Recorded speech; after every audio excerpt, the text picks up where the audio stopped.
The Life of the Artist plus 75 years. By Jove, I think we've got it. Well, everybody, welcome aboard. It is our weekly vlog and podcast. Vlog if you see us on screen, podcast if you hear us, for Santa Barbara, California's longtime astrophysics and telescope club. We're in this for the full haul, gang. The SBAU Astro Hour, dead ahead, seen live and heard every Monday morning, 11 to noon, from our bedrooms and man caves and living room, wherever, on YouTube, just 20 seconds behind time for the SB Santa Barbara Astronomical Unit. I am your host, Vice President Ron Herron. I'll introduce you to the gang, including the president and the brain trust in a minute. It's our 126th program from Monday, July 17th through Sunday, the 23rd of 2023. Go to sbau.org, everybody, and check us out. 2.5 years of past shows behind us. Hey, Watch us live. And let's meet the gang, shall we? Mr. President, Jerry Wilson. good morning. Good morning to you. He's also running the program mechanically, making him a temporary webmaster. I say temporary. I don't think we'll see Tom Totten ever again. Oh, definitely, It's not definitely a webmaster. user, not a He is a webmaster. good webmaster, but just to doing other things. Outreach, Captain Outreach himself with a 5-pound meteorite that makes your foot look like a duck. There's Chuck McPartland, married to another Pat, our merchandise manager, Pat McPartland, who I call Patty Parsnip, because that happens to be her email address, Parsnip. Here's Bruce Murdoch, who's also president of the Santa Barbara Theater Organ Society, joining us. Bruce, nice to have you on Hello. board. And I smell a birthday cake and candle. How do you get icing all over a sourdough bread? But there he is, Tom Whittemore, Morning. Hi, guys. former Hey. Westmont Morning. College science instructor. Happy birthday, Tom. Happy you. Thanks. birthday. Never mind, we're not going to sing. Bruce is married to Bonnie. Tom is married to Maureen. And how long you been retired from Westmont now? How many years? 3.5. So you got out just in time, right before the pandemic, didn't you? Actually, the pandemic sort of shut me down. Oh, was that the beginning of it? I guess it has been Yeah. almost that long, hasn't it? 2020. You know Yeah. what they say is coming back big time? The old What? summer cold. Try not to get one of those. That's also a virus. Hmm. Did I get everybody? I did. They die from it. Yeah. Before we go to the silly stuff or silly science cartoons, which are forwarded every week, buku, I got to tell you, there's a whole bunch of them from President Jerry. Let's check on outreach update from Captain Outreach, Chuck McPartland. Where you been lately and who you been seeing? Wednesday, we were at Carpinteria State Beach. Thursday, we were at Bacara. Friday, we were at Refugio State Beach. Saturday, we were at Cachuma Lake. Sunday, got to play with the new projectors in the planetarium, and it's Wow. pretty awesome. Really? Yeah, they're really nice. Okay. And then You coming like up the this, Samuel Ocean Planetarium where the projectors are way over on the side? these are on the side, yes. Oh, they're on the I mean, side. not way One- over because it's a small dome, but There's not one in the middle? no, not anymore. Oh. Well, Really? when we went to the Griffith Park, Mhm. the Samuel Ocean Planetarium into which we went has those projectors, and you can't even see them. They're over way on the side, buried. Well, we That's should hard to really- do with a 19-foot dome. We should think about Yeah. getting one. We should think about getting one of those big metal balls going back and forth across, the earth down below, whatever that thing is. It's never stops, does it? Pendulum. Oh, you mean the Pendulum. Foucault pendulum? Yeah, that's based on the earth turning, isn't it? Yeah, well, there was one at the museum there. There's a little pit in the space lab, but one day some teenage visitor decided to play Tarzan and jumped into the pit onto the ball and broke the Okay. cable. And they repaired the cable, but they could never quite tune the there's a Gimbal. little thing that gives it a little kick every time it goes by to counter the air resistance, because otherwise it would slowly stop swinging. And they never could get it tuned right again. So they took it out, and now they use that well to project James Webb Space Telescope images. Okay. Crying out loud. That's amazing. Okay. I hope I didn't miss any wives. I don't think I did, but happy birthday. We're not going to ask the age there, Tom. Good to have you on board. Thought you were traveling. Can we go to the screen? Yeah, well, we'll talk My to you. birthday was This last is gonna be a Saturday, great by hour. the I way. learned so much from you guys. Let's find out what's silly. these days. Here it is, the science teacher's getting ready to say Uranus in front of a bunch of 14-year-olds, all of them whom will probably text it right out of the classroom. That's funnier than hell. I love it. But Uranus, does anybody know how it's really pronounced? Back in the old days, you know, it is ancient. Uranus, I think. Uranus. Well, we could get away with that. What the heck are they putting a U at the end instead of an O? All right, that's funny. Yeah. Oh, every single thing that exists in this infinite universe, you're not going to believe this, but it's either a duck or it's not a duck. Yep. And here we go. Can you make that a little larger? This is, oh, back in the old days, Old Faithful was New Faithful, and the the ancient man, the caveman, decided to rocket himself into space, threw a piece of wood down on it, sat on it. Man's quest for flight is getting very desperate. Vroom, there he goes. Never thought of that. Hacker says, I have all your passwords. Me, I say back, oh my God, thank you. What are they? I like that one. I do too. That's me. You're going to have to enlarge that, although I know what it is. Your swear jar that you promised you'd fill with coins when you do it around your wife. And then this one that makes all the money, telling people about science when you weren't even asked. Lord.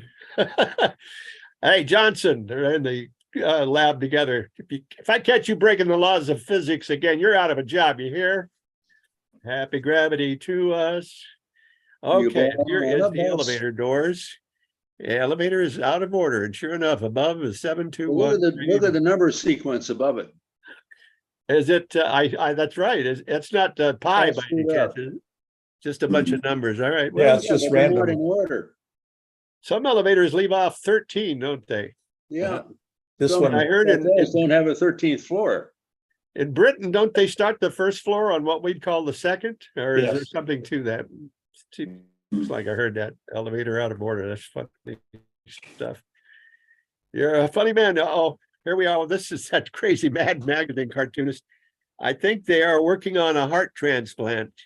And suddenly, whoops, out it goes. And somebody want to read me I can't see it on my screen. says worst case of rejection I've ever seen. popped right out of the person's chest. That's a scene from Alien, isn't it? Well, never mind. Thing about Alien, you know, that little thing came out of the guy's chest, and before the day was over, it had somehow gotten enough food on that ship in space to become a big monstrous slithery. Remember that scene? Mm-hmm. That's one of those questionable, well, how did that happen? Anyway, gentlemen, the moon is gone this hour, I think, right? During the show, No kidding. What do you get the exact time? 30 something. we'll get to that. I think it was, yeah, I don't recall. We're going to do telescopes are us. It's coming up. Okay, you want to run down these, Mr. President? Or Yeah, we are located in and around Goleta. And I realized I didn't have a good knowledge of what we have around here mixing up, so I wrote it out to remember. And what I've done is exceeded the number of typos that I normally do. Apparently, my spell checker thinks that 9 is acceptable in here. So, because it puts a red line under anything that doesn't like the spelling. And it didn't do that in this case. No. So we have a number of, we are sort of a hotbed of a, not amateur, but telescopes, professional research institutes. We have a great organization here in town, just up the street from me, Los Cumbres Observatory, which is a research institute in collaboration with UCSB. They grant PhDs in astrophysics, and they have this unique niche they fill in astronomy, that they have a system of telescopes around the Earth in the northern hemisphere and the southern hemisphere that is tuned so they automatically and effortlessly hand off the observation to the next telescope around the Earth.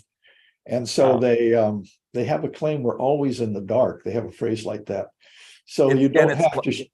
It's Las Cumbres too, not Los. Right. Oh, Las Cumbres. LAS. Okay. And the cool thing is their instruments are all the same in addition to just the telescopes, so that they don't have to recalibrate their data. Right. So you don't have to shut down your observation when the sun comes up. You just pass it off. Go ahead, Baron. I'd never heard before that they give degrees. So these young men that come talk to us that are connected to not only the university and, the graduate school, they're also working with LCO but Sedgwick is the university's official telescope, right? Yes, and Yeah. that one has no second E in it. Oh, really? Okay. It's all right. It's well done. Yeah. And that is one of the Las Cumbres scopes. It was one of their prototype scopes, and they gave it to UCSB. Mhm. And I think they can also incorporate it into their network. Yes, They have- the Las Cumbres scopes are 1 meter scopes. The Sedgwick, Chuck tells me, is a 26-inch.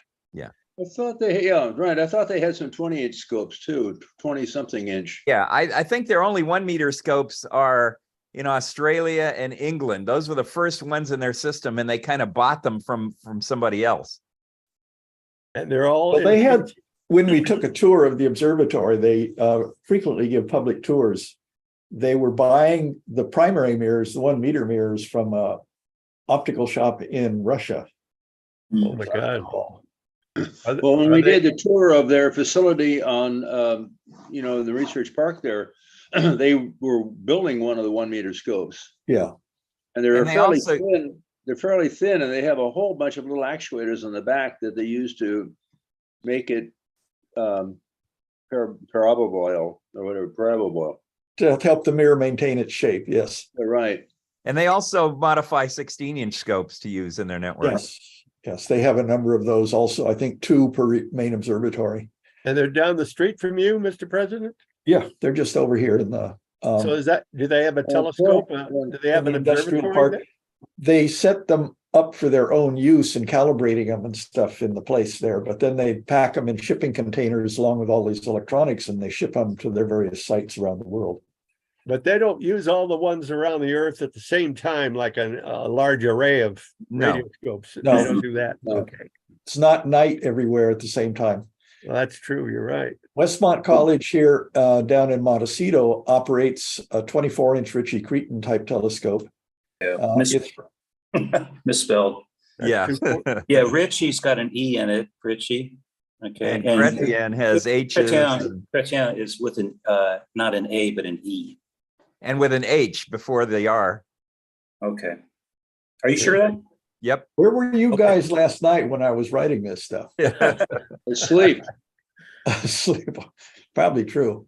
And it's operated by Westmont College, and it's operated in collaboration with the staff from SBAU members.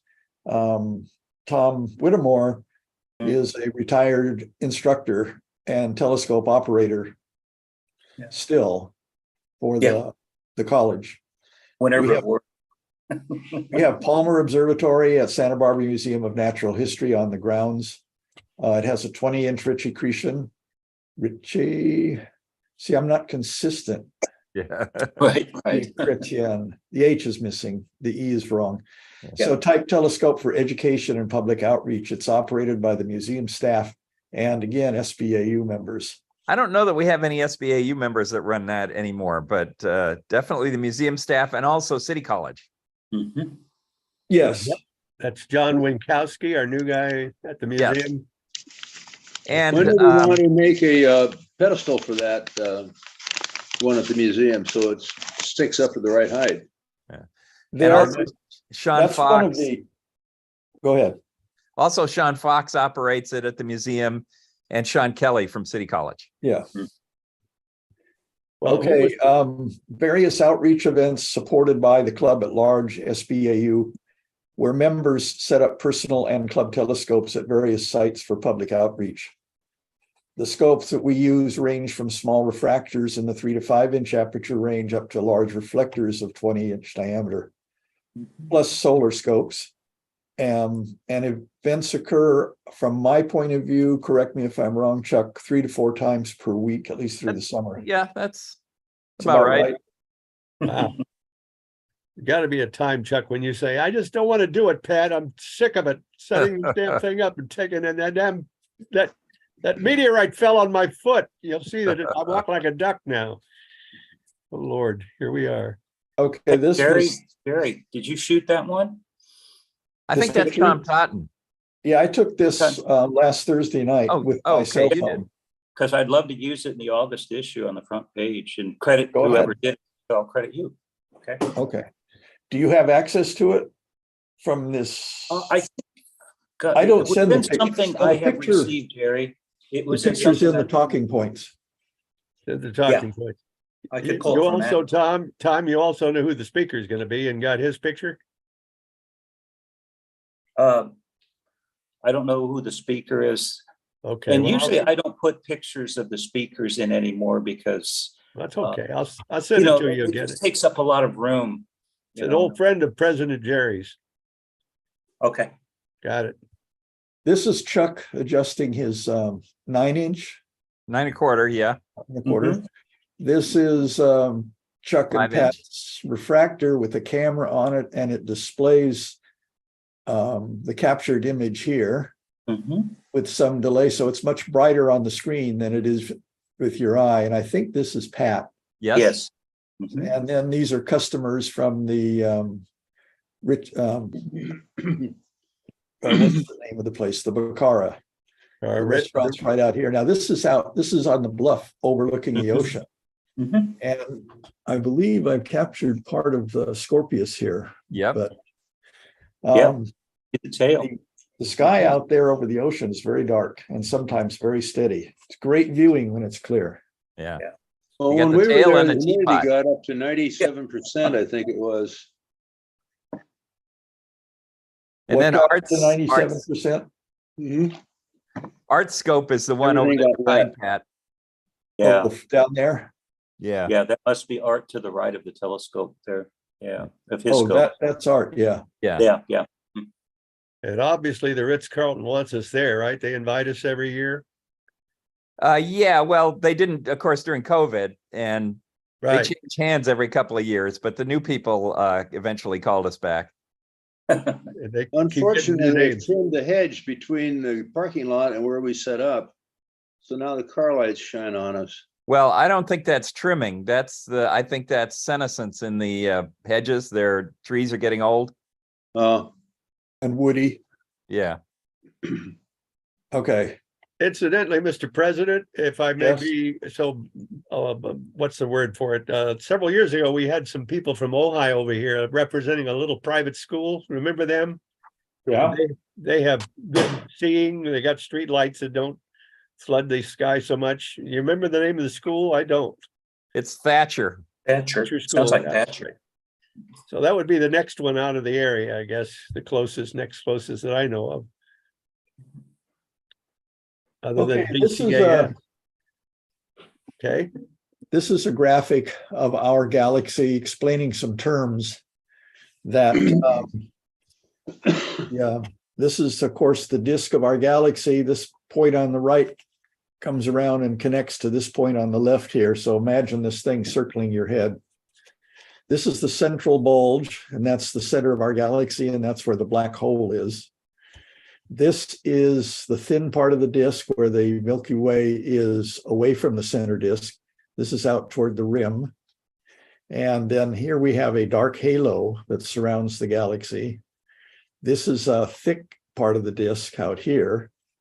And these are two of our many, many small satellite galaxies. This is the Large Magellanic Cloud and the Small Magellanic Cloud.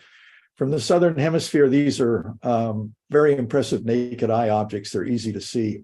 But we have dozens of other small galaxies around here that have to be picked out by careful analysis, because we're looking through our galaxy to see all these stars, and there's a tendency to mix them up. So that is with this time of year, let me just make that a little bigger. We are in a wonderful time of stellar objects to look at, all the way from Scorpius down here up to somewhere up there is There's Alberio at the very top up there. that's what, yes, Cygnus. Yeah. Mhm. And so along, this is from our central bulge where we're looking at the center of the galaxy. And this is out along the thin disk toward the rim area of it. And of course, back on us, we're in the rim. So this thing is, a lot of these things are named in here on this graphic. Mhm. And it's just a wonderful time. You can put your scope anywhere on this stuff. This is low on our southern horizon.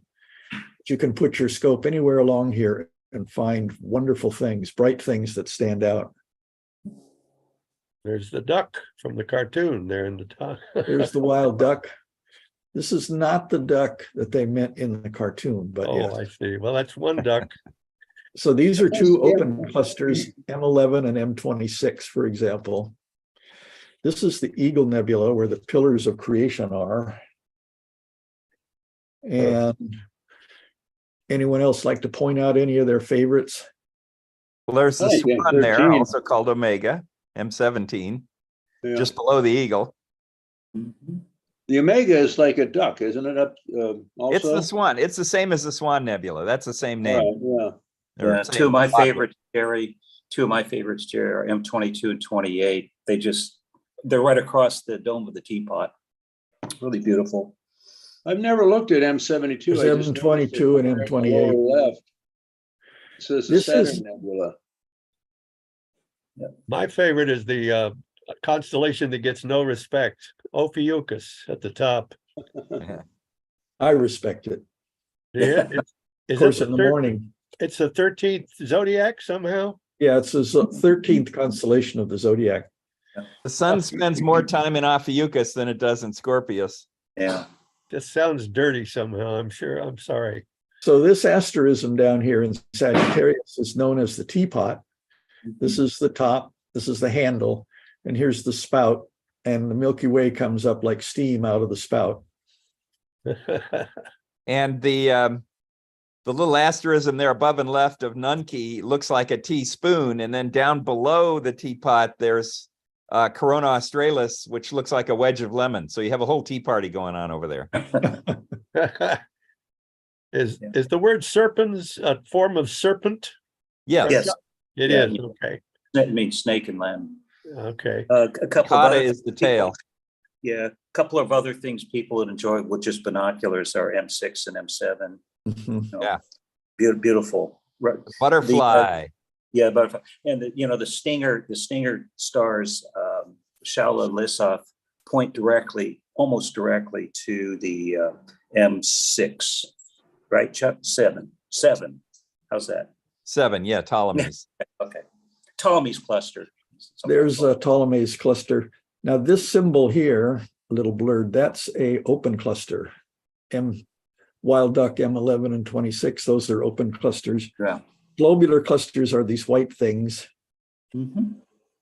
And the Lagoon Nebula is a cluster and a nebula. Mhm. Lots of stuff here. So Yeah. let's I look thought up the the, cluster was separate. I mean, the cluster is next to the lagoon, but it's got a different designator. Right, There's an open cluster next to it. right. yeah, it Well- doesn't resolve on this picture. And embedded in it. Yeah, it's probably got a separate NGC, but it's all one M object. Got a little ghost in there and the Day of the Triffids. Remember that movie? Oh, the Trifid Nebula, it's a nebula, bright red nebula that comes in 3 parts. Not quite bright enough to see the color with your naked eye, but any enhancement with a camera will show it dramatically. The famous Lagoon Nebula. The Omega Nebula, which you touched on a moment ago, that one has always puzzled me from a kid, because when you look at it, you don't see an omega, a capital Omega, like in the Greek alphabet. It looks like a number 2 to me, so it's half an omega. Yeah. So I called it the 2 nebula just to be obstinate. It also looks like a duck or a goose sitting on the water, because you only see Yes. Yeah. That's why it's also called the Swan. But I always tell people the neck's not long enough, so it's really the Merganser Nebula. Okay, well, let's- What's an omega look like? Isn't it sort of like a big, strange looking horseshoe? Yeah. Yeah, a horseshoe on a line. Okay. And all of this is superimposed over the slice of the galaxy in the middle that we're looking at, the edge on. These are Which which It's leads me superimposed, but these are part of it. That's why this is such a rich area for all this, because we're looking at the really densest part of our galaxy, the most star-forming regions. Okay, could I add my stupid question of the week? Hit me. This is where we imagine, because there's no way to scientifically prove, if we were in an elliptical galaxy instead of a rotating disk, a spiral, would we not have anything like that? It would just be stars everywhere, wouldn't it? Yeah. And so all the other stars on the outside, like us, that we see in the night sky, see this basic thing, same thing, a different version of that slab across their sky, don't they? If they're in the disk, yeah. If you're in the bulge, then you've got stars everywhere. Yeah, not every galaxy has a disk. Not every galaxy has a bulge either. No, some of them are lenticular with no bulge. Some of them have a bar bulge. Good Lord. That's what we have.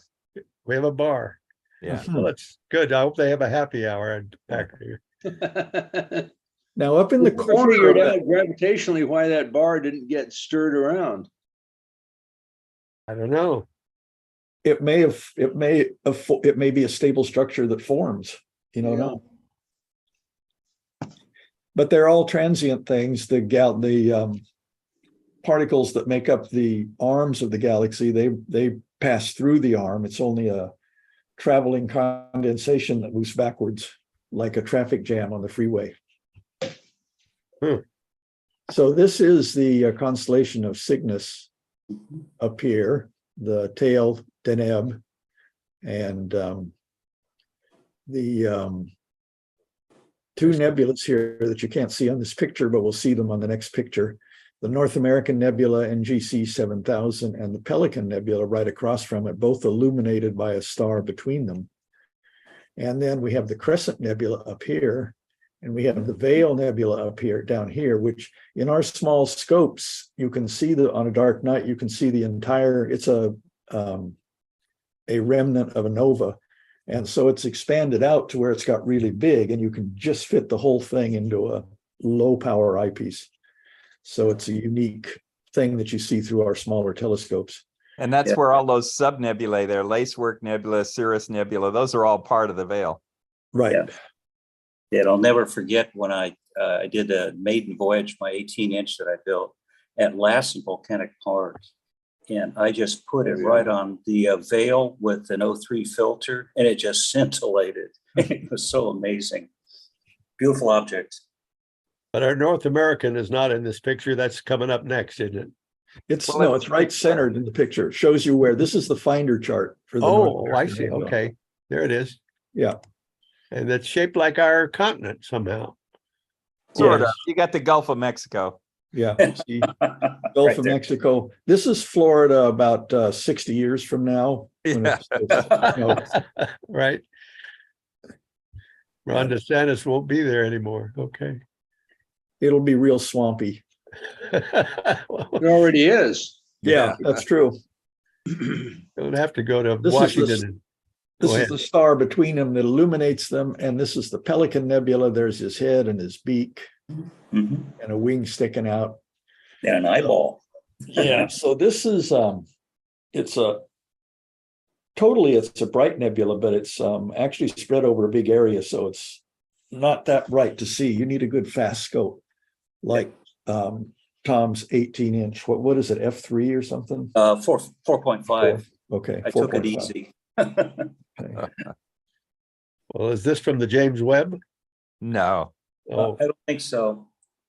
no, this is some amateur scope. oh. Do you use a coma corrector on that telescope? What's that?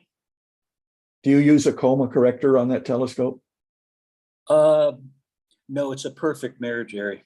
Yes, I do. I actually do. A paracore? Yeah. Yeah, Okay. I do use that. Uh-huh. My 18-inch is f3.8. Yeah, you'll need one. And I put the coma corrector on it, and it's f4.5. Okay, yeah, that right. It does blow it up. Mhm. Yeah. Okay, so this is a beautiful thing, and this is hydrogen alpha, the reddish stuff. So you can take a picture through the filter, a hydrogen alpha filter, and it cuts out most everything that's not hydrogen alpha, including bright sky effects. If you're near a city or a parking lot, you can cut that out. As someone mentioned back here for the Veil Nebula, which is right along here, you can put a filter on that. That's an O3 filter. It's a triply ionized oxygen. And because that makes this Actually, doubly ionized oxygen. that's Really? right. It's off by one. Twice ionized. Correct. Yeah. So that makes that stand out. It gives an impressive contrast with the night sky. Yeah. If you have, and it also, when you're looking at small planetary nebulas, because O3 is loaded in those things, if you're having trouble telling it from a star, you can, because you're at a low power, an O3 filter will let it just snap and come right out. All the other stars will be suppressed. Yep. Okay. We are also, a chart from a few months ago or a month ago from June shows the summer triangle. This is Cygnus up here, and this is the Milky Way down here heading down toward the center of the galaxy. So it's a triplet. These are probably the first stars you see at night when dusk is taking over and it's starting to transition into night. Well, you can make a summer triangle out of any three stars. Why did they pick these three? Because they're the first. These are the brightest three. They're the first ones you notice. Okay, gotcha. Very prominent. When I show these pictures like this is from a planetarium program, and I set the magnitude it's going to show. I can fill this thing with stars if I ran it down to 18th magnitude. But when you're out there waiting for the first star to come up, these are among the first stars that you see. Well, then does that qualify as an asterism? Yes. A triangle is an asterism. Okay. Asterism just means pattern. Shared by three different constellations. And down in the southern hemisphere, the Southern Cross is similar, but it's probably got 4 or 6 stars, right? Southern Cross is just a teeny little cluster of 4 stars. It's nothing. Really? And it's also a constellation. Yes. It is? It is the smallest constellation. That we can't see up here? Right. And if you go to Australia. Well, what is it, a cross? Did they make it into Yes. a Christian cross? Is that what it is? Yes. Okay. Here we go. This is M11. This is the flying duck cluster. Wild Oh, ducks. Yeah. there's another duck. And I believe that this triangle right here is the formation of the flying duck, or this V here is the formation of the flying duck. Yeah, there's I've too never much, been much detail, Jerry. Yeah. what? Too much many detail. stars? Too many Yeah. wild ducks. Yeah. Yeah, too many ducks. You know what the whole thing reminds me of? There was a What? scene in an old Marx Brothers movie. The word viaduct came up. And Groucho says, viaduct, why not a goose? I love it. This is the other open cluster right next to it, M28, I think. This the one that only has 100 stars in it? Yeah, it only has 100 stars in it. M26, it's Scutum. Scutum. Quite a contrast. Yeah. So, yes, there's a lot of stars here. But actually, among all the pictures I looked at to pick, this one had the highest contrast between this cluster and the background. So it's easier to see. But this thing here looks like the symbol of the Masons. Oh, The right triangle. Yeah. Yeah. Yeah. okay. Right angle. Scutum, that sounds like a word I'd use visiting my urologist, but never mind. Hey, It's Ron, Yeah, Ron, right? did you hear what the Mason said to the wall? The Mason? No, Yeah, what? said to the wall, What? one more crack like that and I'll plaster you. That's a good one. Thank you. All right, we're back to the night sky. Yes, this is emphasizing the constellation of the Scorpion. See, he's just above the horizon. This is 10 o'clock at night tomorrow night. This is in the south, comes up, swings over. You can tell the way these lines are going, that this is the top of the arc at that time. His 2 claws, Antares, the competitor of Mars, and right next to it, a globular cluster, M4. Very nice. And then goes down here, and then the tail comes up here. And this area around here, when you see it with the naked eye, it can give the effect of being a comet. Oh, that's the wrong area. That's the stinger. Yeah. The Yeah. false comet is down and to the right, near the Yeah. bottom, or a little more up. Right there. Yeah, that's the false comet area. Come Yeah. down a little more. Right. Okay. Right in there. Yeah. Okay. All right. Yeah. That's why we have you here, Chuck. Yeah. To Yeah, be I was just- obnoxious. Yeah, Send the me two a note stinger- Sunday night with the typos. Yeah. So the two stinger stars, Les South and Shaula, almost Yeah. point directly to M7, Ptolemy's cluster. Very bright, very bright. And And those this- two stars are often called the cat's eyes. Yes. These two here. Yeah. Mhm. So anyway, the bug nebula down here. Mhm. I'm not so sure it looks like a bug. Yeah. That kind of needs a big scope, though. Yeah. And squashed. So in my mind, this is the first big populated constellation of the center of the Milky Way.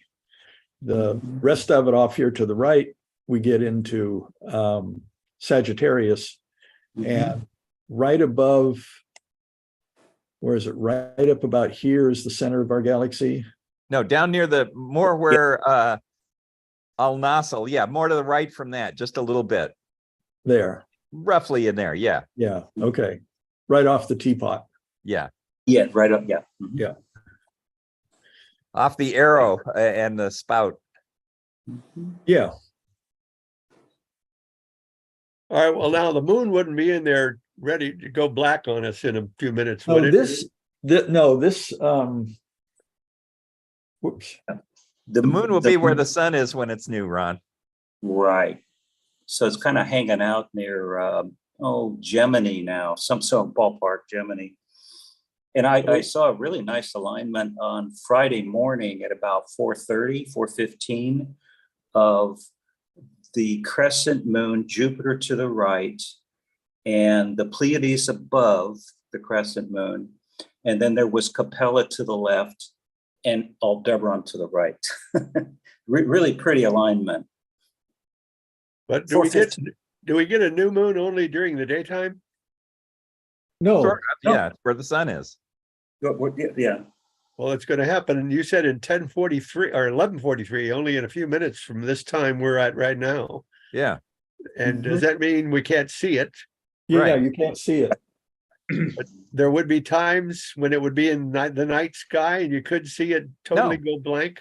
Oh, No. It'll never be in a night sky, like right after sunset or right before sunrise. Well, I mean, technically it could be if it's a little bit to one side of the sun, and just a mini crescent too small for you to see. Then it could potentially be there technically just as the sun goes down. But the sky's going to be bright. You're not going to see it. Okay, but nobody on Earth can really take a good picture because it's well, I don't know. Maybe they could. No, you can't. Okay, you can't. Here we are in the night sky. Lots of M's. Yep. Yeah.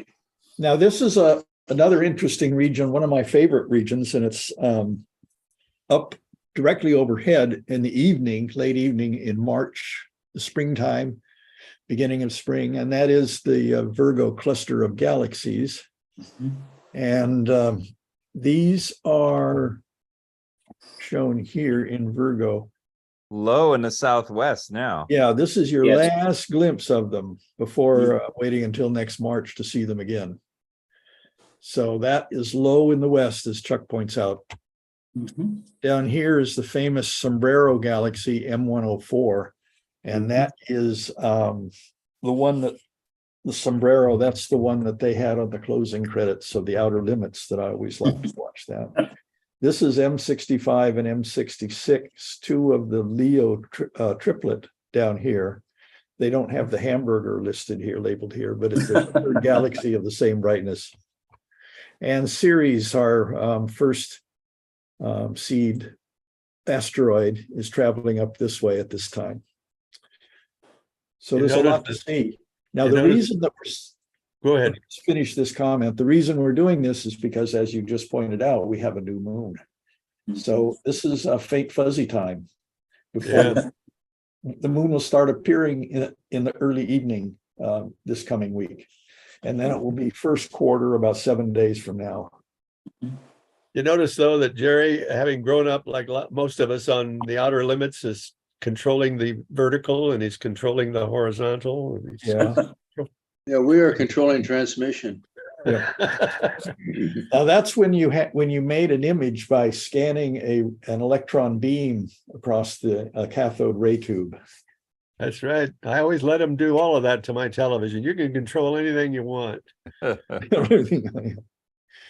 Okay, a quick rundown on the planets. Mercury has switched to low in the evening sky, just transited the sun since last week. Venus has begun retrograde motion tonight and is backing off from Mars in the early evening. It's swinging now down toward the sun. Mars is slightly higher than Venus and is approaching its farthest point from Earth. It's about to go in its orbit on the other side of the sun. It is already on the other side. It's about Yes, that's right. 220 million miles away Yeah. right now. But I meant in conjunction. Yeah. Jupiter is in Aries with Uranus. About 4 a.m. It's up. So that should be Aries, Right. A-I-R-E-S. A-R-I-E-S, I'm sorry. Yeah. Yeah. In the annals of spelling bee, you will not find my name. Saturn is rising in the south around midnight in Aquarius. Actually, around 10:30 now. Oh, really? Okay. I mean, you was got to let it playing climb. by You got to let it climb planetary above the software. horizon. You what? You got to let it climb a little above the horizon, but technically it's rising 10:30ish. Yeah. Bruce, what were you saying? No, I said we saw that when we were at Bacara. Yeah. Yeah. Okay. And are you going to pronounce it Uranus or Uranus? Uranus. Yeah. So that's in Aries with Jupiter around 4 a.m. Neptune follows Saturn, is following Saturn in Pisces. And Pluto sits above the southeast horizon in the far eastern Sagittarius, near that constellation's border with Capricornus. It's a challenge to find it and see it. Well, it was demoted too, and yet we're still giving it, due homage, respect. Why don't we do the same for Ceres, the asteroid? It's the heart of the solar system. Oh, I see. I got Okay, what's the next topic here? the cartoon that you posted, you forgot to bring up. Can you bring it up next week? It's the little dog inside the dryer with a cat Oh, saying, open the pod bay door, pal. I don't remember that one. Can't do Send it that. to us. I'll look for it. It's the best one of all. Oh, yes, this is really quick. These are graphics for the planets. Here we have Pluto in Capricornus. This is at 1 a.m. and Saturn is here. So it's taken some time to get up. So we have here, this is the south here, and this is the southeast. There's Fomolo way down here in the southeast. So it's rising. It's going to arc up about to here in height above the horizon. And I think that's the only one. There's Neptune over there. So this is the situation about 1 a.m. if you want to catch these planets. The problem with these photos like this, Jerry, your Yes. horizon is against the laws of physics, I'm afraid. How's that? It's going the wrong direction. We're sitting on a ball. It goes up on both sides. The No, horizon. these are optical projections. It's that how technically it right, works? but your brain corrects for all the curvatures you see. Oh, okay, gotcha. Reminds me of the planetarium, actually, how Santa Barbara's little skyline is around the edge. Yeah. and So now this with the is- new projectors, we have the mountains and the islands. Well, they changed that, or does that come from the? No. It comes from the projector. I'll be damned. So they don't have to carve it into the ceiling anymore. Huh? Yeah. Well, I wish we could have taken Sahil, the young man from UCLA, into that room for half an hour. We We'll might have get him back. We might get Bob Berman. Yeah. Well, he's going to do it, I thought, remotely. He might. I don't know. Is he in LA or in New York? Does anybody know? No, I don't know. He's back east. Oh, okay. Well, he's giving us a deal in October. Jupiter in the middle. So this is later in the morning, about 4 a.m. Jupiter, Uranus, and comet NK out here. Saturn too. Yeah, where do you see Saturn? No, Saturn. Right in the Saturn's middle. off this picture. Yeah. Oh, I guess I don't have it blown up as much as you do. Well, now somehow, It gentlemen, should be in here. somehow the ancients saw this and they didn't have what we have, what we're looking at. They didn't have telescopes, but somehow they knew that Jupiter wasn't like the other little dots. How did they record that? Did they have it all pounded on stone, little? Well, stars? it moves, Ron. It moves from night to night. So you I can know that, see but it. how do they sit there and watch it? Sure. Yes. They know its position with respect to the fixed stars. Okay, and then how did they record it? Paper, remembered it. papyrus. They wrote it down. Or they remembered it. I mean, Yeah. all you got to do is show somebody, watch this. In a couple of nights, it'll be next to that star. And then in a couple of nights, it'll have moved away from it. And there are some carvings and paintings on stone to reflect their astronomical knowledge. They did make sky charts. Right. Sun's got a bad case of acne. I was thinking it was measles. Measles, my God. This is a cool picture. It shows sunspots for 6 months ending in June of 2023. The same spot as it rotated along, and other one, it didn't take that long for this one spot to go across, but it They don't happen on the sun's equator or the poles. Well, they do. They gradually transmission during the course of the active period. But they don't appear right at the very top, tip top, or the very, very bottom. Oh, okay. So this is normal, what we're seeing? Normally, when I see a picture of sunspots, there's maybe 6 or 7 blemishes. This is a composite image of 6 months. Okay, the same got it. multiple spot. exposures. So this is not abnormal necessarily. This is a little abnormal. We're not at a sunspot maximum, and yet this looks like a sunspot maximum. But of course, it's because it's multiple exposure. And it is a very active phase right now. Yeah. The 22-year period, 11 years up, 11 years down. Is that how it works? Yeah. Well, 11 years one polarity and 11 years the other polarity, as far as the leading edge of the sunspots. Mhm. Not the increasing amount and then they decrease. over Yes, 20 that's over 11 years. Oh, But the 22-year cycle is the polarity on the spots. but according to Jerry's The magnetic notes, field reverses. Yeah. oh, it does? During our lifetimes? Every 22 Every years. 11 years. Oh, it reverses? North Pole Yeah. becomes the South Pole in the sun? No. Yeah, I Yes, guess so. essentially. Yeah, the magnetic poles reverse. Yeah. Like they've been threatening to happen on our Earth forever. and ever. It's in process of happening on Earth too, but Oh it my doesn't God. happen instantly. It doesn't happen overnight. Yeah. The sun is much more fluid than is the Earth's core. The sun is gas. Well, plasma. Well, right. But I mean, it's not viscous fluid like our Earth. No. Now, this picture was the astronomical photo of the day for July 11, 2023. It was taken by NASA's Solar Dynamic Observatory. I thought it was a compilation, like Chuck said. It It is. is. Oh, they saw this many on one day? No, it's a composite of 6 months. Oh, I see. Okay.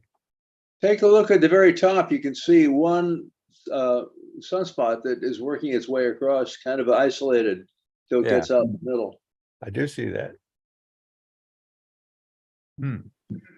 That's sort of a vortex, if you will, of a flare or a prominence comes in and out of those. They can.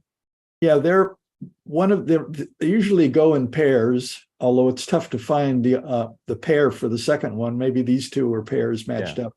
But the magnetic field lines come out of the surface and then they go back into the surface with a loop between them.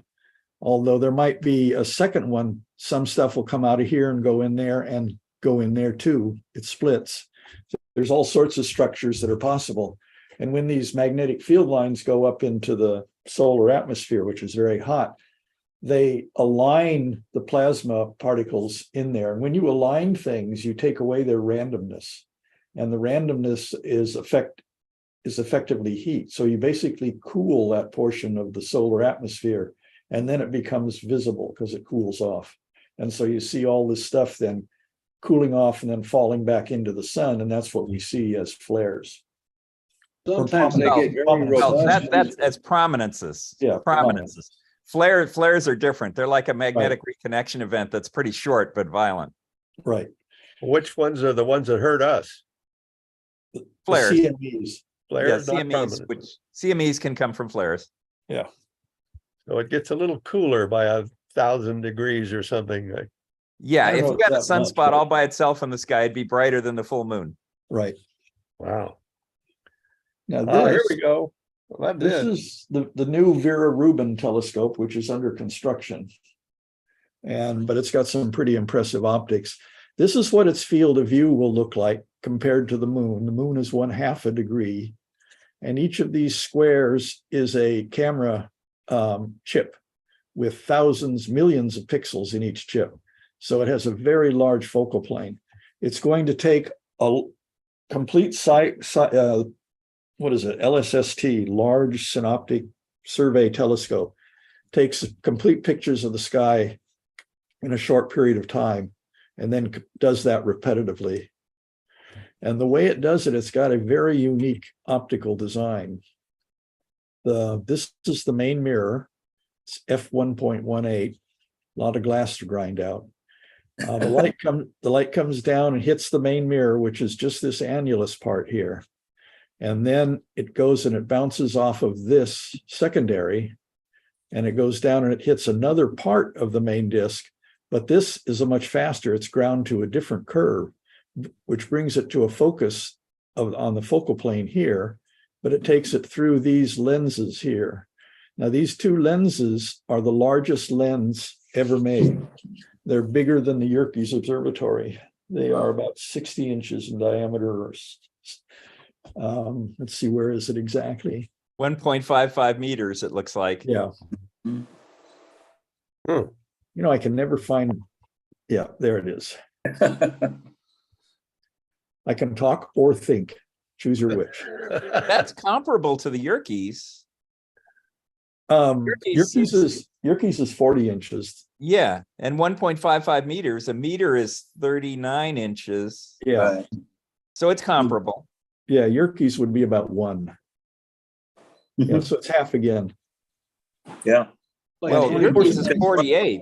Looks- 39 is 1 meter. Right.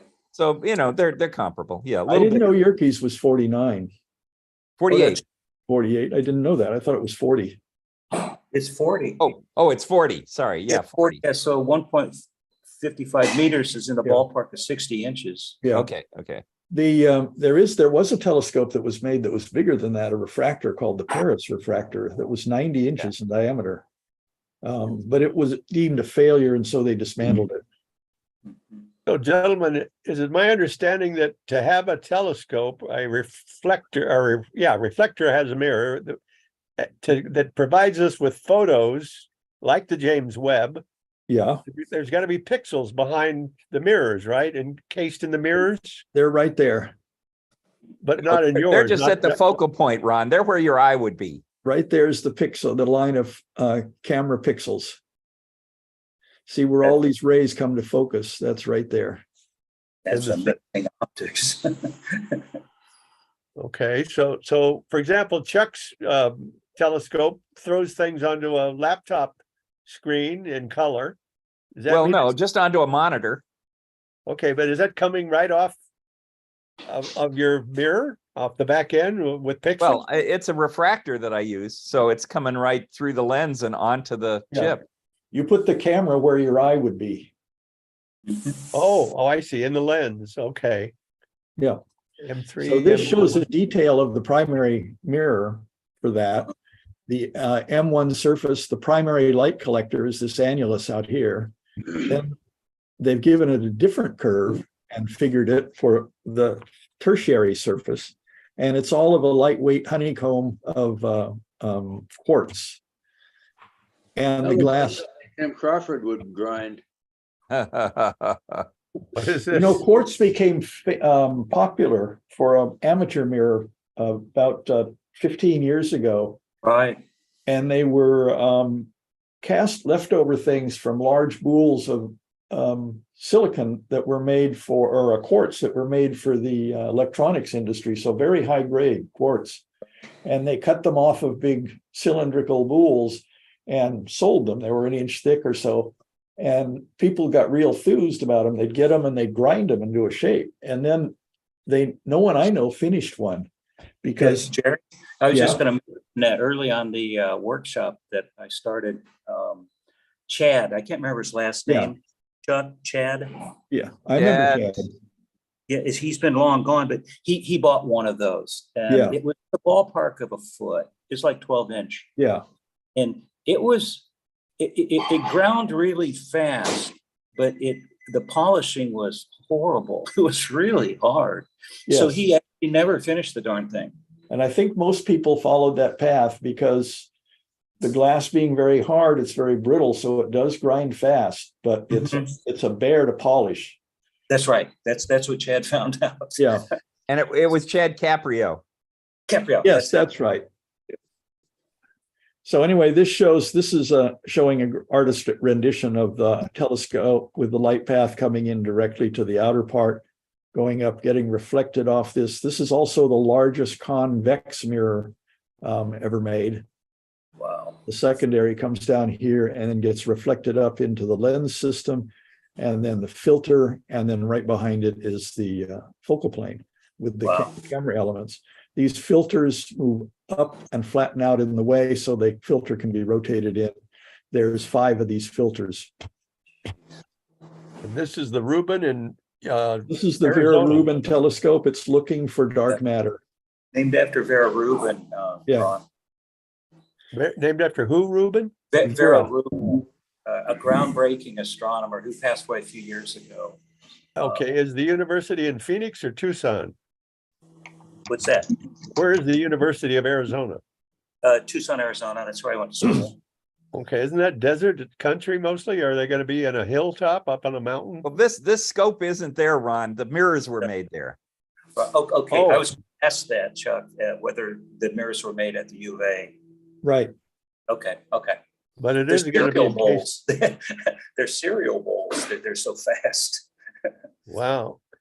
So this will be able to take some awesome pictures. If The not- only other F1 I know about is the one up on Mount Graham, not too far from Tucson, Arizona. They call it Pope Scope.